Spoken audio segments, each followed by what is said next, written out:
Hi friends, మీలో ఎంతమందికి దోశ ఇలా గిన్నెతో వేయటం వచ్చండి?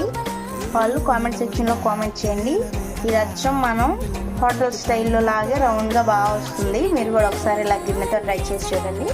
Let's go next. ఇలా వాటర్ చల్లాలి. తర్వాత గిన్నెతో కొంచెం దోశ పిండి తీసుకొని ఇలా రౌండ్గా, దోశ కూడా బాగా పలుచగా వస్తుంది. చూసారా, రౌండ్గా బాగుంది దోశ. తిప్పేసేటప్పుడు చూపిస్తాను. నా ఛానల్ కన్నా మొదటిసారి చూసినట్లయితే ప్లీజ్ సబ్స్క్రైబ్ చేయండి, లైక్ చేయండి, షేర్ చేయండి. ఇప్పుడు లైట్గా ఆయిల్ వేసేసేద్దాం.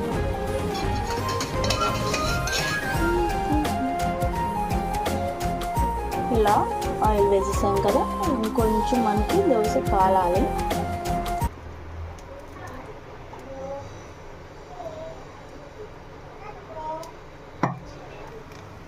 కాదింది కదా దోశని తిప్పేసేయండి. ఎంతో చక్కగా వచ్చింది కదా దోశ. ఇంతేనండి, రెండు వైపులా బాగా కాల్చుకోవాలి దోశని. ఇప్పుడు రెండో వైపు కూడా బాగా చక్కగా కాలింది. చూడటానికి చపాతీ ఉన్నట్టుంది కదండి.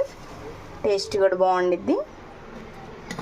ఇలా దోశలన్నీ వేసేసుకోవాలి. ఇంతే ఫ్రెండ్స్, ఎంతో రుచికరమైన మన దోశలు రెడీ.